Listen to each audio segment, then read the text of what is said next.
Stop, n'ayez plus peur des autres.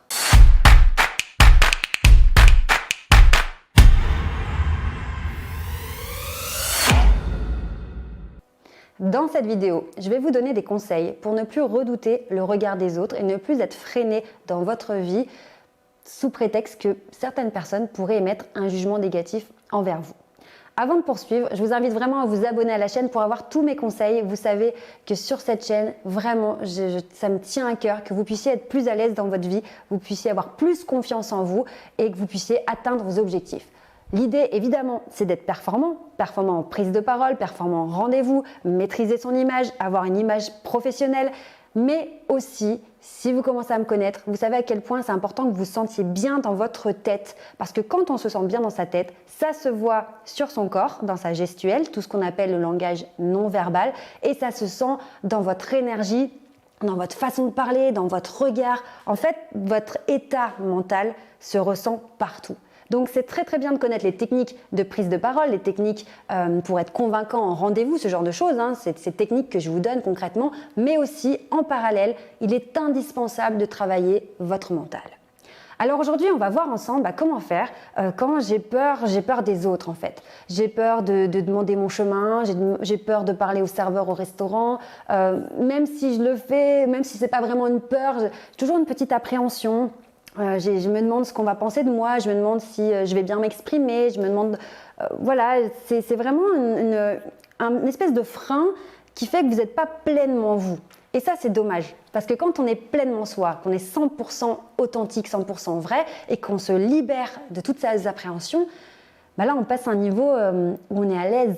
On est à l'aise tout le temps. Peu importe la situation, peu importe le contexte, finalement, on est à l'aise parce qu'on est soi-même. Et que… on est toujours avec nous-mêmes, donc peu importe ce qu'on fait, on se fait confiance, donc on va se sentir en sécurité, peu importe les gens qui vont arriver, qu'on va rencontrer, parce qu'on se fait confiance.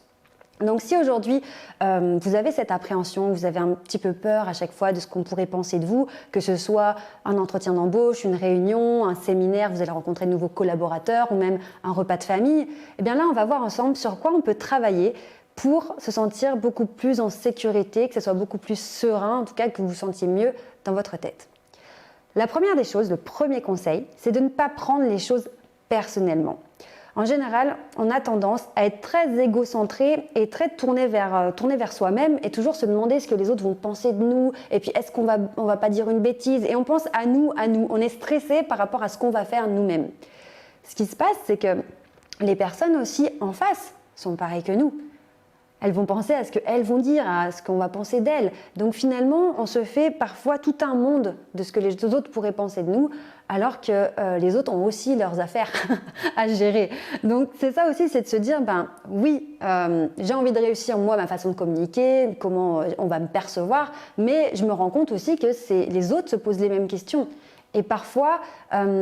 s'il y a des choses qui se passent un petit peu moins bien qu'on aurait voulu, si l'ambiance est un petit peu crispée, un peu tendue, c'est pas forcément qu'à cause de vous. C'est pas forcément votre personnalité, c'est pas forcément ce que vous avez fait, ce que vous avez dit. C'est peut-être aussi que les autres personnes sont pas très à l'aise. Donc le premier conseil, c'est de prendre du recul, prendre de la hauteur sur les événements. Il y a votre job à vous pour faire que vous ayez une bonne communication et c'est ce qu'on voit ensemble sur cette chaîne. Mais ne pas oublier aussi que parfois, c'est les autres qui sont mal à l'aise. C'est les autres qui mettent une ambiance un petit peu tendue, un peu froide et il va falloir ramer parfois, mais ce n'est pas forcément de votre faute parce que chacun le vit aussi de son côté. Donc on prend de la hauteur, on prend du recul. Deuxième conseil très très important, c'est de faire grandir votre personnalité, c'est-à-dire de vous donner de l'importance. On parle d'estime de soi, quelle est la valeur que je me donne à moi-même, de confiance en soi, est-ce que je me sens capable de réussir? Mais je crois qu'il y a une notion sur laquelle on n'insiste pas assez, c'est qu'il est important de se donner de la place. C'est ce qu'on appelle faire preuve d'assertivité. Être assertif, c'est savoir dire non quand on a envie de dire non, par exemple, et pas dire oui alors qu'on pense non dans la tête. C'est se laisser sa place, se laisser grandir de l'intérieur et aller souvent on a besoin d'aller à la découverte de soi-même. Mais quand vous êtes en place, vous ne permettez plus aux autres, parce que là on parle d'avoir peur des autres, vous ne permettez plus aux autres d'entrer dans votre sphère privée. Et ça c'est très important. C'est pas d'être égoïste, c'est pas d'être arrogant, c'est pas d'être que sur soi. C'est simplement que vous avez une place, vous méritez d'avoir une place, donc laissez-vous cette place, faites une barrière protectrice autour de vous et laissez les autres à l'extérieur. Et c'est lorsque vous décidez qu'une personne peut pénétrer dans votre monde intérieur, que ce soit votre conjoint, votre conjointe, votre famille, vos proches, là c'est vous qui allez autoriser aux autres de pénétrer dans votre sphère intérieure. Ça fait que quand vous êtes dans la rue, qu'il y a une personne qui, je ne sais pas, si vous avez une altercation, ça se passe mal, dites-vous bien que cette personne est à l'extérieur de votre monde et qu'elle ne vous atteint pas. Et à partir du moment où vous commencez véritablement à vous protéger, à vous donner de l'importance, à prendre de la distance sur les éléments extérieurs, finalement, vous n'êtes plus comme ça ouvert à tout vent, à vous faire balloter d'un côté et de l'autre par rapport aux événements, par rapport à votre environnement, parce que vous êtes solide de l'intérieur. Imaginez que vous ayez comme un soleil à l'intérieur, une petite flamme qui réchauffe.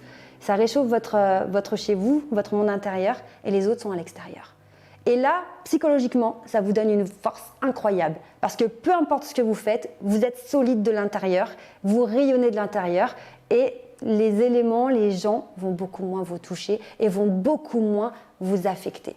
Donc vraiment, là, le conseil du jour, c'est de se dire j'ai peur des autres, mais parce que je les laisse trop pénétrer en moi en fait. Ils me touchent, s'ils me disent quelque chose de blessant, ça me touche tout de suite. Si je sens que la personne est mal à l'aise, je me dis c'est de ma faute. Non, on prend de l'ampleur. On devient solide et on laisse les autres à l'extérieur. Et ça fait que ce qui est génial, c'est que du coup, on commence à rayonner parce qu'on se sent en sécurité avec soi-même et on se sent beaucoup plus libre parce qu'on ne dépend plus de l'extérieur. Et à ce moment-là, on arrive à communiquer beaucoup plus simplement avec les autres et tout devient plus facile, tout devient plus fluide. Alors, on reprend le conseil du jour, on développe son monde intérieur et on fait une barrière protectrice. L'idée n'est pas de se faire une carapace, pas du tout, simplement de prendre conscience qu'on n'est pas perméable à tout ce qui se passe autour de nous. On a une place, on est soi-même. Vous savez que si vous voulez retrouver tous mes conseils, vous avez aussi mon livre qui est disponible sur Amazon. C'est un vrai livre, vous pouvez le retrouver sur Amazon. Sinon, vous retrouvez tous mes conseils sur cette chaîne YouTube, donc pensez bien à vous abonner. On se retrouve évidemment aussi sur les réseaux sociaux. Et puis moi, je vous dis à très bientôt pour d'autres conseils. Ciao!